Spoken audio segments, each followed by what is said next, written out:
CFF presents 1% Better, a podcast about CrossFit, nutrition, coaching, mindset, and community.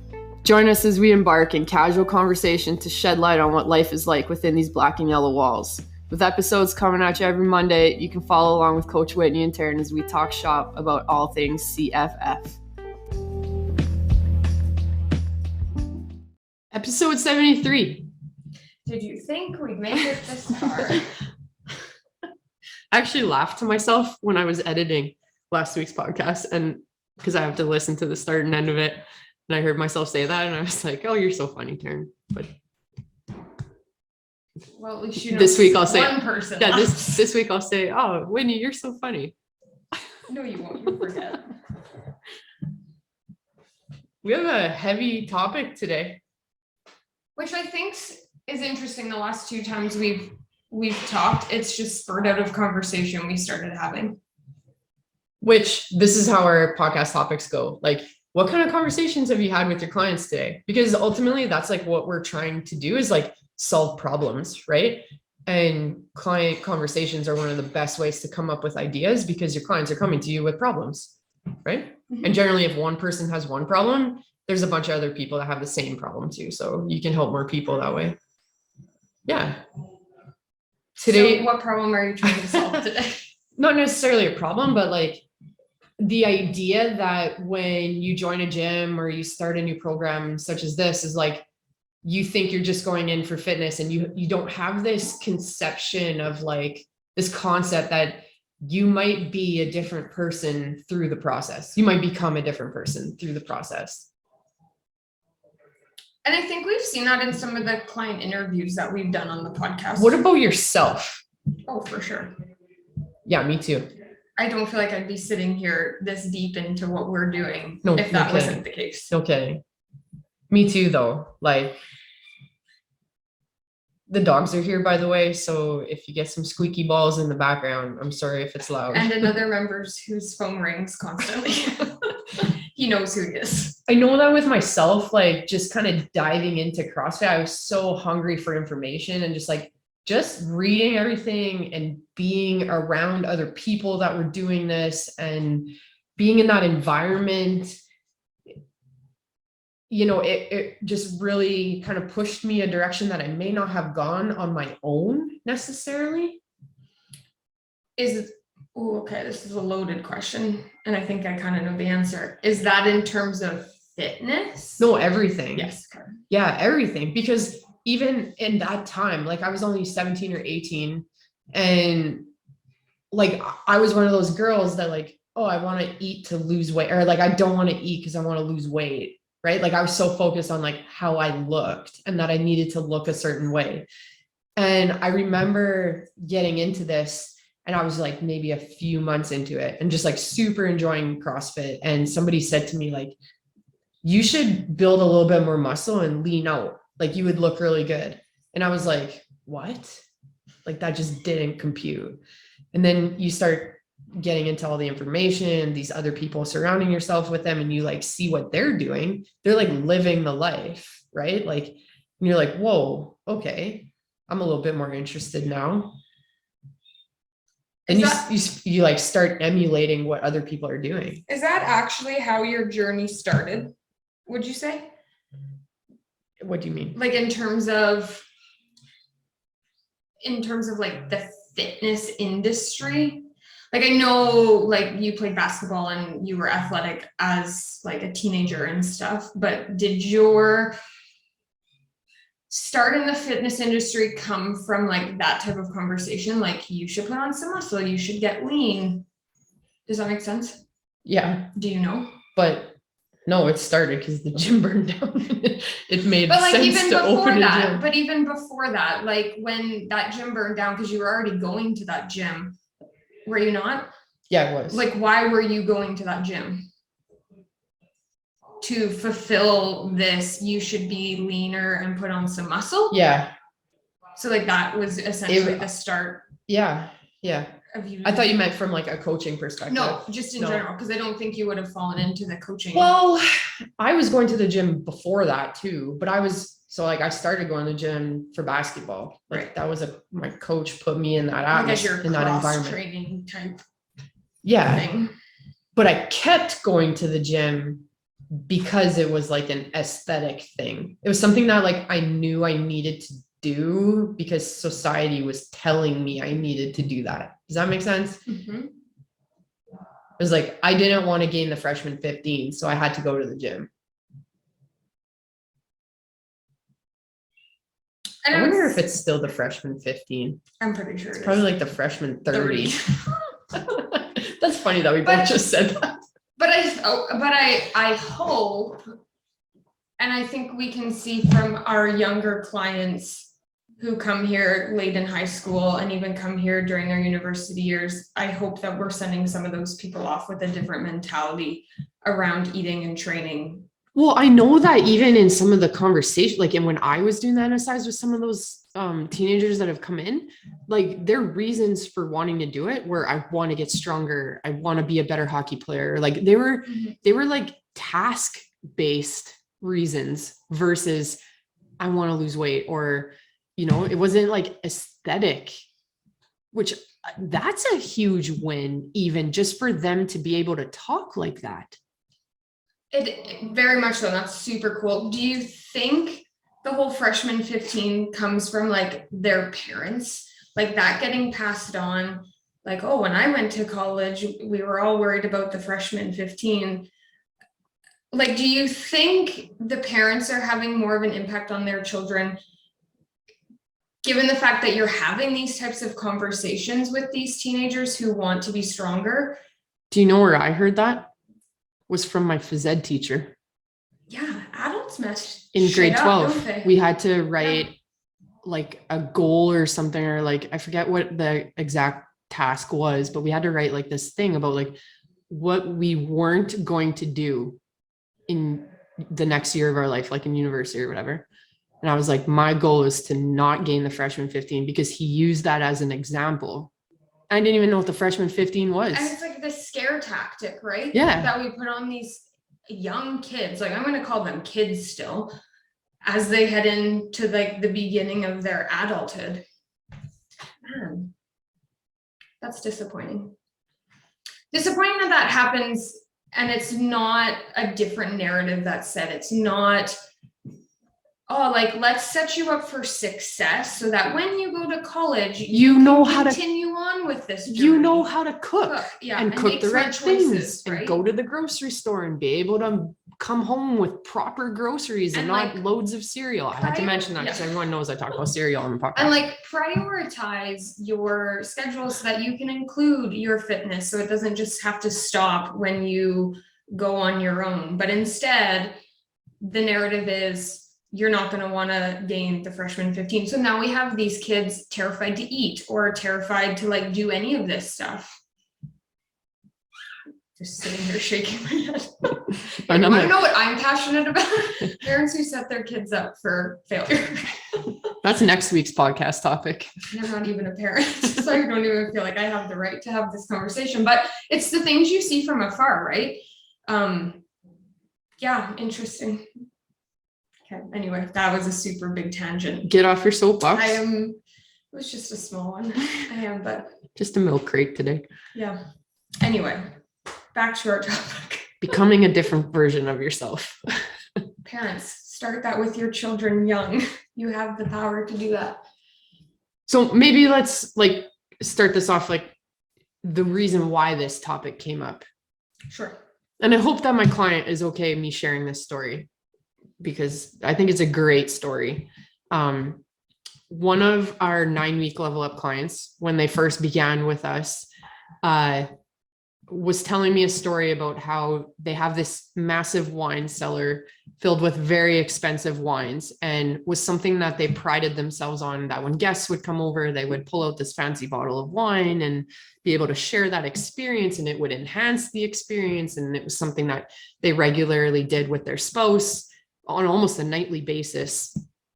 And as we were having this initial conversation, they were reluctant to give up that like notion of like this wine and what the wine cellar represented and like the whole experience, just what it said about them as a person and the type of person that they were reluctant to let go of that as they were talking about all these things they wanted to become, the type of person they wanted to become through this 9-week journey that they're about to embark on. This person is now through, I think we're almost on 27 weeks, and was sitting down with me this morning and was telling me about their experience when they were away traveling this past weekend to their sibling. And they had brought out a fancy bottle of wine. And before they started consuming it, had a conversation with themselves saying like, would this actually enhance this situation that I'm in? Like the fact that this person could be aware enough to have this conversation with themselves and then decide that like, no, it actually wouldn't. It wouldn't change anything about like what's going on. And actually the conversation went on that like how much it would impact the next couple of days after. And like they didn't want to go through that experience. And so we kind of like conversed back and forth at like the difference between who they were at the beginning when we first initially met and how reluctant they were to give up that like tying piece of their identity to their wine cellar, and like how that's changed over 27 weeks of like working on that habit and also just working towards this type of person they had wanted to become. I thought that was massive, a massive transformation just in terms of like identity. You sit down and you're like, I want to lose all this weight. I want to get stronger. I want to do this, I want to be a better husband or wife or whatever it is. And like you quantify that, then you look at your current behaviors and you notice that there's this like one glaring thing that especially doesn't align with all these types of character identifying traits that you're trying to aim towards changing. And then you actually achieve that. And this is something that like you get direct feedback on, right? Like you can see yourself going through this process of like problem solving, like, no, this doesn't serve me. I really like how they said it, like enhance this situation, It was a great conversation. And it was just like really cool seeing them process through the growth that has happened. And as you and I began talking about this, it was like, that is the general storyline of most people that come in here. Is like you come to join the gym, you think you're just going to come for 3 workouts a week, but next thing you know is like all of a sudden your nutritional, like your lifestyle behavioral patterns are completely changing to mimic this sort of environment that you've put yourself in. And I think that shows up a lot in the social circle, right? Absolutely. I find a lot of people see that change because the people they were surrounding themselves with no longer align with their values and what they want from life. And they find that those people actually are here at the gym versus outside in their social circles. So those shifts happen.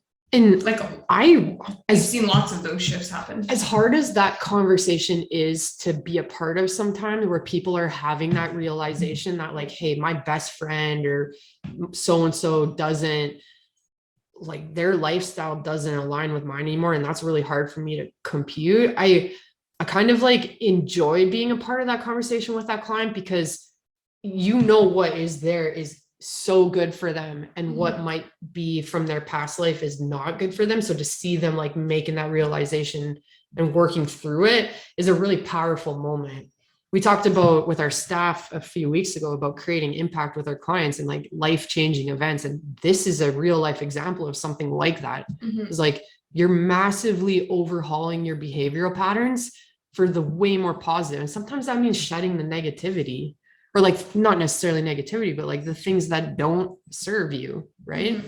So that if you have a friend that always wants to go out for drinks and whatever on Friday night and get a little bit crazy, and you're more excited about Saturday morning's workout at 10 a.m. and you don't want to participate in that because it's going to affect your workout on Saturday. And all of a sudden you start putting the puzzle pieces together and you're like, hey, no, this is actually a recurring pattern and it doesn't fit where I'm trying to go. That's a massive realization. That's powerful.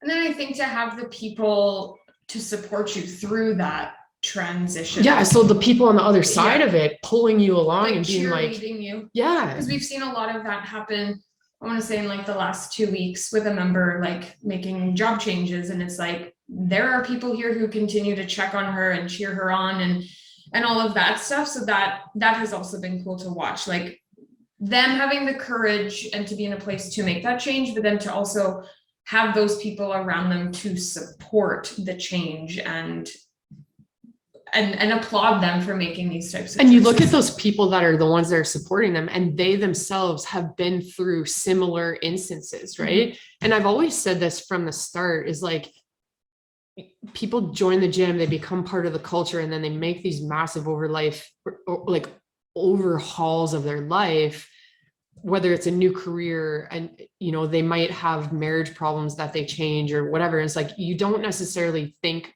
when you look at it superficially, that it's like the gym is the thing that impacts that. You know what I mean? It's like they come into this gym setting and they start to gain more confidence. So with more confidence comes the courage to get a job promotion, or to be like, no, this marriage situation I have is not fitting me and I'm not happy, or whatever it might be. You know what I mean? Like, they have the courage to go out and whatever it might be. It's like, you go and you put yourself in all these uncomfortable situations, and as a result, you gain this confidence, and this gaining of confidence now opens up all these other avenues for you. And those people that are there pulling you along, they've already been through that,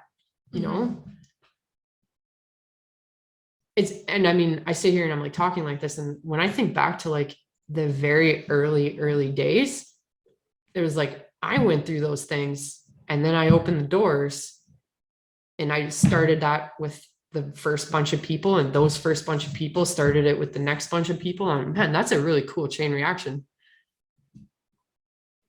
Yeah, it's like a pay it forward kind of system. Yeah, because like those people they know what that person is going through, and like, hey, in the moment you're sitting with a ton of yuck, right?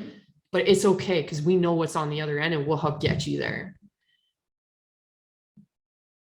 It's pretty neat. Like, and those are the things that, like, when you're sitting here talking to somebody in an NSI who's like, hey, I just want to know what your gym is about, and you're like, man, I can't actually tell you all of the amazing things that are about to come down the road at you, but like, if you just start, Yeah, I know these things. It's like, I have this see into the future that I wish I could show you. Yeah, and I think that's the hardest part. Like, Yeah, it's the hardest part about talking to somebody new, or when somebody asks like, what's it about, or what's it like to be a member, and you're just like, I really can't answer that. Like, I can answer it, but it's not even close to explaining what actually happens, or what could happen, or what. do you think that that's like the like thing that does it, is like, you go through all this uncomfortable stuff in here, and which helps you build your confidence? Do you think it's that part of it that like then sets off the chain link reaction for like maybe some other bigger life-changing things that happen? I think that's a piece of it. I don't think that's the sole part of it. No, I'm not saying I soul, but think, like, for sure, I think it's a huge piece of it. Yeah, like creating the confidence and the belief in yourself. But I think the people that, again, you surround yourself with, and we've talked about that before, and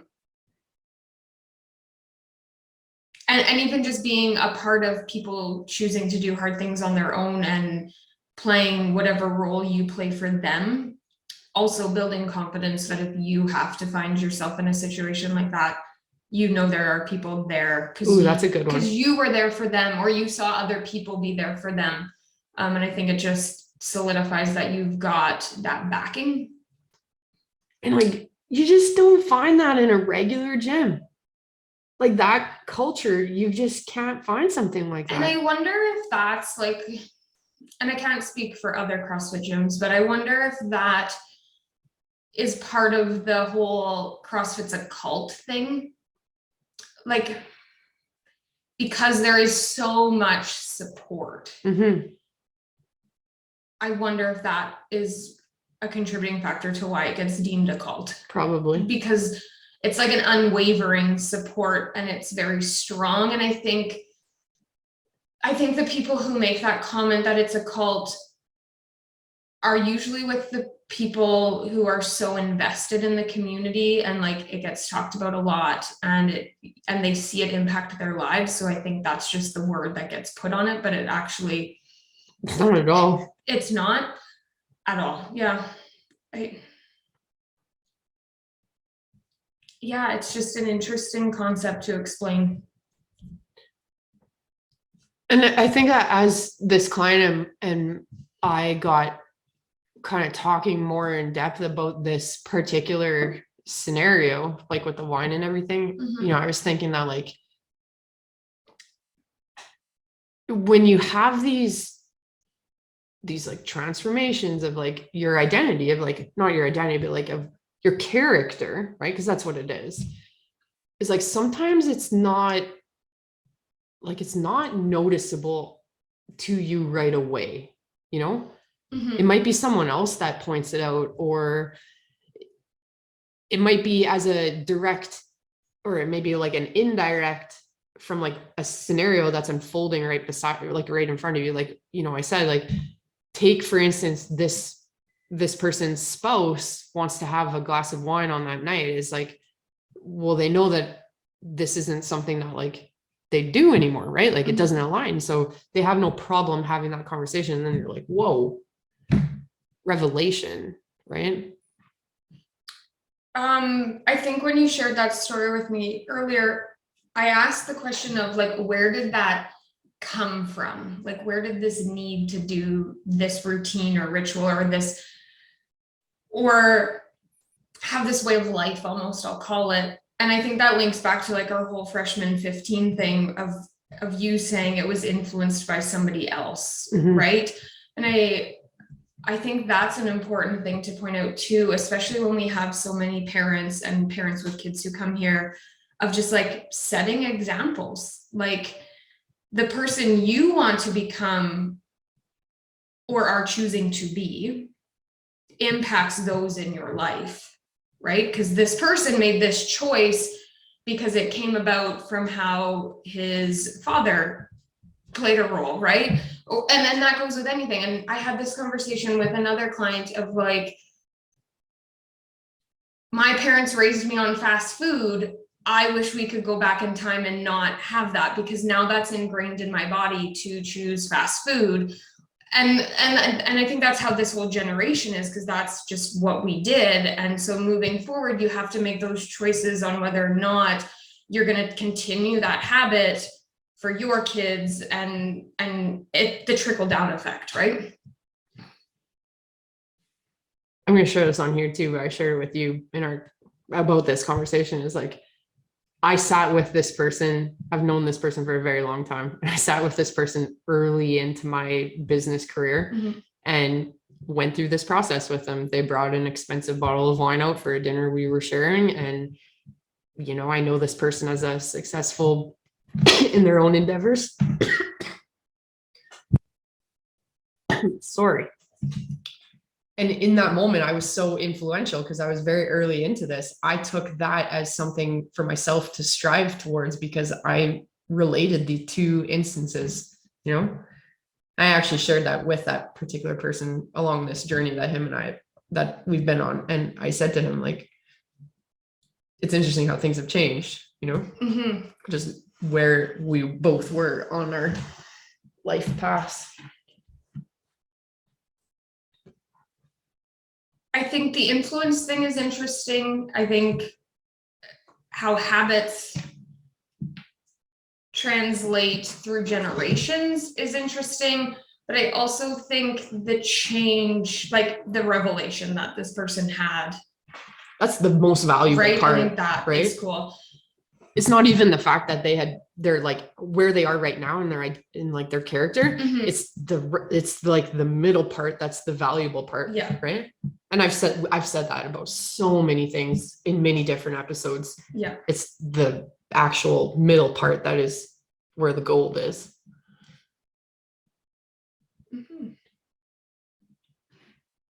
Interesting. Like I said, people come in here just to join a gym, and we're kind of like the key holders. Like, we know that they're on the brink of like some really good stuff that would come their way if they would just see it through, you know. I think the other thing that's important too is like you need to be able to put yourself out there, right? Like if you close yourself off to the like the culture basically, then you're not going to have that opportunity to experience that type of lifestyle change, right? And I mean, there's been a member in here that had left and then rejoined. And when you look at them from when they started the first time and when they started the second time, and just like how closed off to the community they were by choice, and then how open they were to the community on their second go around, just how overwhelmingly they've changed their life on the second go around. And I think you have to be at a readiness level to be able to take something like that on, right? To even be willing to put yourself into that middle of the culture circle like that. I think, yeah, it's a vulnerability thing, right? Yeah, exactly. Yeah. When you like have to assess that like my life is not going the way that I want it to, I need to make some changes, and like those changes are greater than just working out, right? Okay, here's a question. This is gonna be a hard question. How many people do you think, and we can do two things. One, you can use our gym as a reference point, or just in general, people who go to the gym. How many people do you think go to the gym for the sake of going to the gym to work out? Like just work out. Yeah. I'm gonna use our gym. Okay, good. That's because comparing the fitness industry is apples and orange. Yes. 10%. What would you say? I don't know, because I'm scanning through our membership, and I am trying to like pinpoint people who I can confidently say that they actually, I'm gonna say 5%. And you know who I'm gonna put in that 5%? The brand new people who have been here for like, I'm literally envisioning our list, and I'm gonna say like the top 10 people who just joined less than 2 months ago. And the reason is because of everything that we've just said. It's like they don't know yet. Yeah, it's very hard to pick a member who just comes just to work out. And like the whys are endless, you know?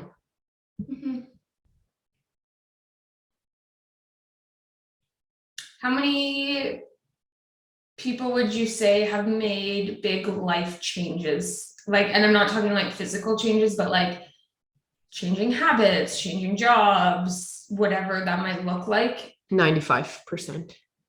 Ooh. I think in one way or another. And the only thing that separates that is degree of intensity to those lifestyle changes, right? Like if somebody goes from having zero experience of being in a gym setting or even a physical fitness setting, and now they're here every Monday, Wednesday, Friday, that's a life change for me. That's a life-changing moment for me. To me, I'll quantify that because they now value something that they didn't value before. Right? Versus somebody had a baby who couldn't get pregnant before because maybe they needed to get healthier, for example, or they just had the courage to quit their job that they've hated for the last 10 years to now go and do something, you know, like the degree of intensity is now I'm like, is it like arguably intensive? Because somebody committing to 3 times a week who has no prior value to that, very difficult for exactly, them. could be super intensive for them. So it's all relative. Yes. That's what I mean. The whys are endless, or not the whys. We're talking about life changes, but like the degree of that. Well, I think that comes back to like CrossFit, right? It's like you get somebody to cut out their every morning and 3 p.m. double and you make it a black, like you just save somebody from potentially being pre-diabetic, you know? That's life-changing to me. That's the stuff that gets me going. Just in general, the life-changing aspect of it Mhm. is like my why. Like this person last week talking about quitting their job and going after Mhm. this new job, like that got me so fired up. And that's because I know, like, I know why that's happening. And I mean, they even said themselves, she's like, I came here to work on my physical fitness and now I've got that going. Now I need to work on my mental fitness and this is how I'm going to do that. And I was like, you go, like, let's go. Yeah, that was cool to see. That was very cool to see. Like anytime these members are realizing things like that, like, oh man, I'm all for that. Or like even just the one person that got pregnant that couldn't get pregnant, had several miscarriages before, just needed to be in a healthier state. Like, wow, that's mind blowing. Yeah. Or like the quitting smoking ones, or you know what I mean? I mean, these are easy to pick out because they're, like I said, they're very like on the top. They're very, and I only use the word superficial because like they're things that we see right away, right? Versus the person that comes to me and they're like, hey, like I've never been to the gym. I wasn't in sports as a kid or whatever, but like I'm here every Monday, Wednesday, Friday at 6:30. Like that's my time. And nothing comes between me and that hour. And I'm like, yeah, let's go. Like I'm equally as excited about that as this person quitting their job, you know? I guess at the end of it, we just want nothing but the best, right? And this is a key to doing that. I'm trying to think. I was trying to think what we originally said we were talking about today because I feel like we covered lots. That's what I said. This is a deep topic. With so many like layers and influences and things that can impact the change. Yeah. Do you have a listener question? Are you done on your soapbox? Yeah, I'm done on my soapbox. I think. Are you sure? The number of people though that I've seen come through here and have that. Woody's laughing at me because I got a tickle in my throat. This is one worthy of watching on YouTube. Because the hand gestures that she's making for me to get her some water is quite excessive. Okay, we're good. We can talk now. I don't know if we are. I think. The number of people though that I've seen, we're now in year 11, and like the things that I've seen them do and achieve and transform into. Yeah. And I'm going to say the majority non-fitness related. Oh, absolutely. The amount of like actual fitness related ones is probably super small. And probably, I don't want to take this away from those that have achieved fitness ones, but probably the least enjoyable to be part of. I don't want to say least enjoyable, but I think the bigger life changes, because they impact so many other things, are more enjoyable and impactful. You know what? Do you know what I mean? Yeah, I do. You know what? One of my oldest memories of having that type of impact on somebody was? No. We have that old 70-pound dumbbell. It's like a gray one. Yeah. We had a member who had lost 70 pounds and held up that dumbbell. I remember was holding it under her chin. We took a picture and she's like, this amount of weight just to be holding it. I can't believe I've been walking around with that on my body. And I was just like, let's go. I still have that picture. Yeah, you shared it with me. Did I? A few weeks ago, yeah. Facebook memory. Oh, there we go. It's a big topic, but I think is ultimately a driving force behind like why we do what we do. We've all been through it ourselves, you know? And so when I hear conversations of like the clients that like they're embarking on this, or they start talking about like not liking their job or whatever the topic might be, but you know that they're on the brink of having that moment, it's like, how can I get them there? You know? Like, I know how awesome that feels on the other side. Like, let's get you there. It's going to be shitty while you go through it sometimes, depending what it is. But like, yeah.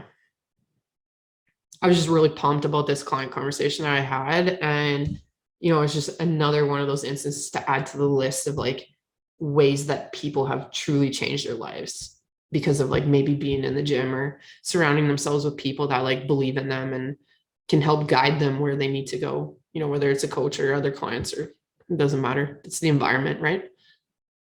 You put yourself in the right environment, like-minded people, good shit is going to happen.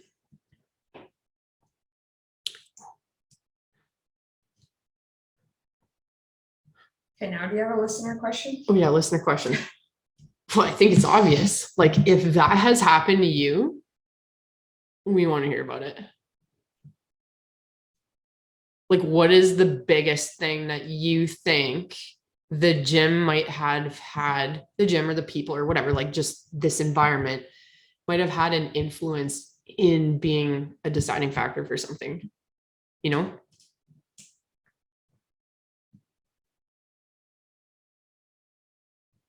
And I commend those who share those changes like publicly, and whether that be like in conversation, because they've happened a few times in the gym, or even in the gym's private group where they know they can trust people. Like I don't expect you to like yell it from the rooftops and share it all over the place, but like share it with the close people around you as a means to inspire people and just like even thank, like just sharing it, I think makes it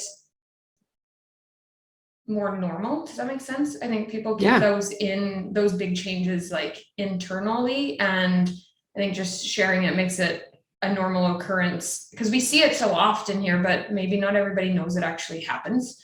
Or like you could be just going through it yourself and like not know where to turn. Yeah.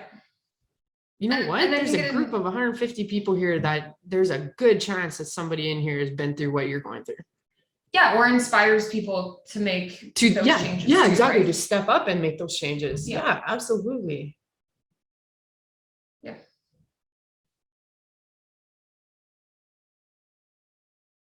I'm like thinking about one of the more recent situations, like, somebody going through a divorce and like having to move their house and move all their belongings and start this new journey into their life, and like having the courage to mention it to one person who then has the power to like bring other people of the community into this to help this scenario. And like now that one person needs to share it with those, doesn't need to, but like chose to share it with all those people, knowing that these 15 members who are helping them move their life essentially is going to be there to support. And arguably people within that group of 15 or 20 people that helped that day had already been through that situation themselves, so I think having the courage to, whether you tell one person or whatever, or even just the coach in a private conversations, like then at least we can direct you the right way. It just helps have people to talk to. So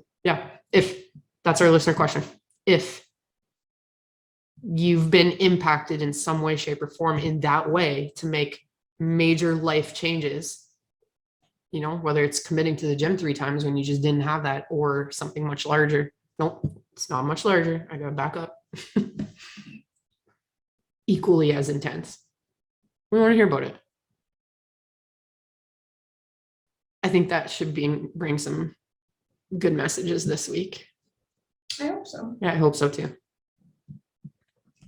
Safe to say we know our members pretty well. Yeah, that I could literally list I could literally list like 50 things. Yeah, which is great. I don't know if other gyms have that. Yeah.